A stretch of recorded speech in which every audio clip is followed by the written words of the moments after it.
বিগত সময়ে বায়ু দূষণ নিয়ন্ত্রণে কোনো কাজ হয়নি উল্লেখ করে পরিবেশ, বন ও জলবায়ু পরিবর্তন বিষয়ক উপদেষ্টা সৈয়দ রিজওয়ানা হাসান বলেছেন, বায়ু দূষণ সমস্যা রাতারাতি সমাধান করা যাবে না। দূষণ রোধে সরকার কাজ করছে জানিয়ে উপদেষ্টা দায়িত্ব নিলেও দায় নিতে অস্বীকৃতি জানান। দুপুরে রাজধানী রমনায় বিস অডিটোরিয়ামে global climate negotiation challenges and priorities for Bangladesh শীর্ষক সেমিনারে এসব কথা বলেন তিনি।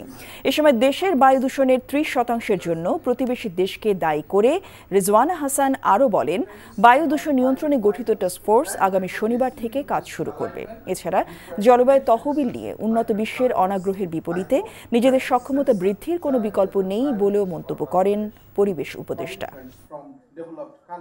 জলবায়ু পরিবর্তনের ফান্ডটা নিয়ে যেহেতু আমরা নতুন করে দায়িত্ব নিয়েছি, আমরা যদি ওই আগের গাইডলাইনটা, যেটার কারণে আসলে অনেক অপ্রাসঙ্গিক অপ্রয়োজনীয় প্রকল্প আমরা বাতিল করতে পেরেছি, যদি আমরা সত্যি মনে করি যে আমাদের বেশি টাকায় অ্যাডাপ্টেশনে যাওয়া দরকার, আমরা সেটা করব। যে আমরা মিনিস্ট্রিকে অ্যাক্টিভিজমের জায়গায় দেখতে চাই। এনভায়রনমেন্ট মিনিস্ট্রি তো টিপিক্যাল ব্যুরোক্রেটিক মিনিস্ট্রি হলে চলবে না, তাকে অ্যাক্টিভিজমে যেতে হবে।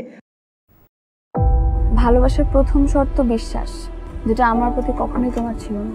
আমি তোমাকে বিয়ে করতে চেয়েছিলাম। চেয়েছিলে আমার ইচ্ছেগুলোকে গলা টিপে হত্যা করার পর। নিলয়ের হঠাৎ এমন চেঞ্জ আমার ভালো লাগছে না। তোমার নিলয়কে নিয়ে টেনশন করতে হবে না। আমি ভুল মানুষকে ভালোবেসেছি। আপনি ডাক্তার? জি।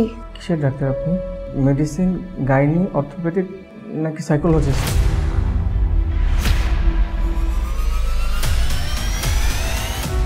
ভাইয়া খুব ইন্ট্রোভার্ট। ভাইয়াকে নেশার জগৎ থেকে ফিরিয়ে আনতে হবে। আমার মনে হয় কি তোমার রেগুলার অফিসে বসা উচিত। সব তোকে সামলাতে হবে। এরকম কেস না দিন দিন বেড়েই চলেছে।